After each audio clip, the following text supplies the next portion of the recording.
Padma rail সেতু প্রকল্পে হাসিনার 13,500 কোটি টাকার দুর্নীতি ধামাচাপা দিচ্ছেন উপদেষ্টা সচিব। ফ্যাসিস্ট আওয়ামী সরকারের আমলে সবচেয়ে বড় লুটপাট হয়েছে যেসব প্রকল্পে, তার মধ্যে উল্লেখযোগ্য হলো পদ্মা রেল সেতু সংযোগ প্রকল্প। এই প্রকল্পে মোট ব্যয় হয়েছে 39,247 কোটি টাকা। প্রকল্পটিতে কতটা দুর্নীতি লুটপাট হয়েছে তা সরকারের অডিট বিভাগের সর্বশেষ প্রতিবেদনে কিছুটা বেরিয়ে এসেছে। মহাপরিচালক অডিট অধিদপ্তরের প্রতিবেদনে উপস্থাপিত তথ্য বলা হয়েছে, অনিয়ম দুর্নীতির কারণে পদ্মা সেতু রেল প্রকল্পে 13,361 কোটি 52 লাখ টাকা সরকারের আর্থিক ক্ষতি করা হয়েছে। অর্থাৎ দেখা যাচ্ছে প্রকল্পে বরাদ্দের 1/3 অর্থই আত্মসাৎ হয়ে গেছে। সরকারের আর কোনো প্রকল্পে এত ব্যাপক হারে অর্থ আত্মসাতের সুনির্দিষ্ট তথ্য জানা নেই। সংশ্লিষ্টরা বলছেন, আদতে পদ্মা সেতু নির্মাণের পর পদ্মা রেল সেতু নির্মাণের কোনো প্রয়োজনীয়তা ছিল না। অর্থাৎ দেখা যাচ্ছে প্রকল্প ব্যয়ের পুরো 39,247 কোটি টাকায় চলে গেছে। ডক্টর মোহাম্মদ ইউনূসের নেতৃত্বাধীন অন্তর্বর্তী সরকারের শুরুতে এমনটা বলা হয়েছিল যে পদ্মা রেল সেতুর দুর্নীতি লুটপাটের বিষয়ে বড় ধরনের পদক্ষেপ নেওয়া হবে। রেল বিভাগের মন্ত্রী সচিব সহ কর্মকর্তারা ছাড়াও তৎকালীন ফ্যাসিস্ট প্রধানমন্ত্রী শেখ হাসিনা এবং তার বোন শেখ রেহানা এই দুর্নীতি লুটপাটে সরাসরি জড়িত। অবশেষে বড় ধরনের দুর্নীতির প্রমাণও মিলেছে সরকারের অডিট প্রতিবেদনে। কিন্তু তারপরও এ পর্যন্ত কোনো ব্যবস্থা নেওয়া হয়নি, বরং এসব গুরুতর অনিয়মে সরাসরি জড়িত কর্মকর্তারা শাস্তির পরিবর্তে পেয়েছেন পুরস্কার এই অন্তর্বর্তী সরকারের আমলেই। সৎ দাবিদার উপদেষ্টা মোহাম্মদ ফাউজুল কবির খান এবং সচিব মোহাম্মদ ফাহিমুল ইসলামের হাত দিয়েই শুধু তাই নয়, এই পদ্মা রেল সেতু প্রকল্পে হাসিনা রেহানারা ভয়াবহ দুর্নীতির খতিয়ান এবং এখন ধামাচাপা দেওয়ারও চেষ্টা চলছে এবং তাতে উপদেষ্টা ও সচিব উভয়েরই সায় রয়েছে বলে সংশ্লিষ্ট সূত্র দাবি করছে। সূত্র জানায়, গণমাধ্যমে এই সংক্রান্ত প্রতিবেদন প্রকাশিত হওয়ার পরিপ্রেক্ষিতে দুর্নীতি দমন কমিশন সম্প্রতি নড়েচড়ে উঠেছিল, কিন্তু রেল বিভাগ থেকে যোগাযোগ করে তা থামিয়ে দেওয়া হয়েছে। রেল বিভাগের মহাপরিচালক মোহাম্মদ আফজাল হোসেন রেল সেতু প্রকল্পে দুর্নীতির সঙ্গে সরাসরি জড়িত। তিনি এই প্রকল্পের প্রকল্প পরিচালক পদে ছিলেন। এই পদে থাকার সুবাদে তৎকালীন প্রধানমন্ত্রী শেখ হাসিনা এবং শেখ রেহানার সঙ্গে তার সরাসরি যোগাযোগ ছিল। ডিজি আফজাল হোসেন দুদককে বলেছেন, অডিট প্রতিবেদন সবই মীমাংসা হয়ে যাবে, কাজেই এ নিয়ে অগ্রসর হওয়ার আর প্রয়োজন নেই। তিনি এ বিষয়ে উপদেষ্টা ফাউজুল কবির খান এবং সচিব ফাহিমুল ইসলামের রেফারেন্সও ব্যবহার করেছেন। উপদেষ্টা ও সচিব উভয় নাকি দুদকের কোনো পদক্ষেপ চাচ্ছেন না। দুদক সূত্র এ তথ্য জানিয়েছে, পদ্মা রেল সেতু প্রকল্পের শুরু থেকেই যে ভয়াবহ রকমের অনিয়ম দুর্নীতি, সরকারি অর্থের অপব্যয় ও আত্মসাৎ হয়েছে তা সর্বশেষ 2023-24 অর্থ বছরের নিরীক্ষা প্রতিবেদনে উঠে এসেছে।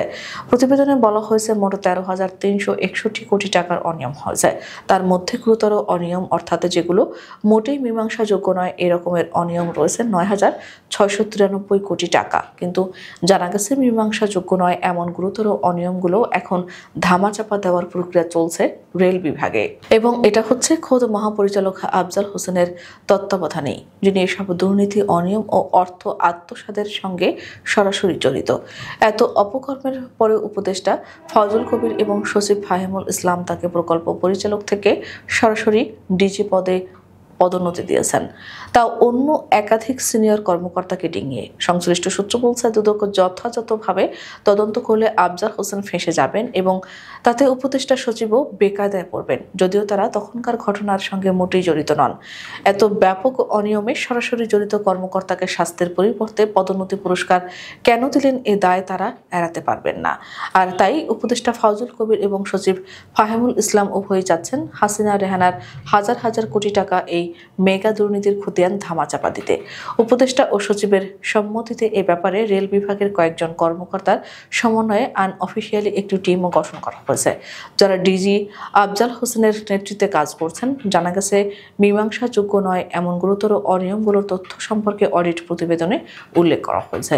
নিজেদের মধ্যে যোগ সাজেছে ঠিকাদারকে অবৈধ সুবিধা দেওয়ার জন্য মূল চুক্তির বাইরে বিওকিউতে 556 কোটি টাকা অতিরিক্ত ব্যয় দেখিয়ে তা আত্মসাৎ করা হয়েছে। ঢাকা থেকে যশোর পর্যন্ত রেল লাইন নির্মাণের মূল নকশার চেয়ে করে 1.7 মিটার কম উচ্চতায় মাটি ভরাট সহ অন্যান্য আইটেমের পরিমাণ কমে যাওয়া সত্ত্বেও ঠিকাদারদের অতিরিক্ত বিল পরিশোধ করা হয়েছে।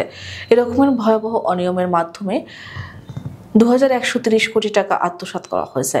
ঢাকা থেকে যশোর পর্যন্ত রেল লাইন নির্মাণে মূল স্পেসিফিকেশনের চেয়ে বালির স্তরের পরিমাণ করে 200 কম প্রদান করা সত্ত্বেও ঠিকাদারকে অতিরিক্ত বিল প্রদান করা হয়েছে 216,79,00,000 টাকা। পরামর্শক প্রতিষ্ঠান কর্তৃক প্রস্তুতকৃত প্রোগ্রেস রিপোর্টের তুলনায় কাজ বেশি দেখিয়ে বিল পরিশোধ করা হয়েছে 1,011 কোটি টাকা। পদ্মা রেল সেতু প্রকল্পের কাজকে বিশেষায়িত কাজ দেখিয়ে প্রাক্কলনের 17.15% উচ্চ মূল্যে চুক্তি করা হয়েছে, যার মাধ্যমে আত্মসাৎ হয়েছে 3,606,88,00,000 টাকা। এভাবে নানা অনিয়মের মাধ্যমে সরকারের 13,361 টাকা আর্থিক ক্ষতি ও আত্মসাৎ করা হয়েছে। উল্লেখ্য, যাত্রী ও মালামাল পরিবহনের যেসব ভুয়া হিসাবকে সামনে রেখে এই বৃহৎ প্রকল্পটি তৈরি করা হয়েছে তা আদৌ কখনো বাস্তবায়িত হওয়ার কোনো সম্ভাবনা নেই। অর্থাৎ সক্ষমতা অনুযায়ী কাঙ্ক্ষিত যাত্রী ও মালামাল পরিবহন কখনোই সম্ভব হবে না ও দূর ভবিষ্যতেও সেই পরিমাণ যাত্রী বা মালামাল পাওয়ার সম্ভাবনা নেই। এমন পরিস্থিতি দেখে গত বছরের সেপ্টেম্বরে উপদেষ্টা ফাউজুল কবির খান অত্যন্ত হতাশা ব্যক্ত করেছিলেন, কিন্তু তিনি এখন দুর্নীতি ধামাচাপা দেওয়ার কাজগুলো করছেন।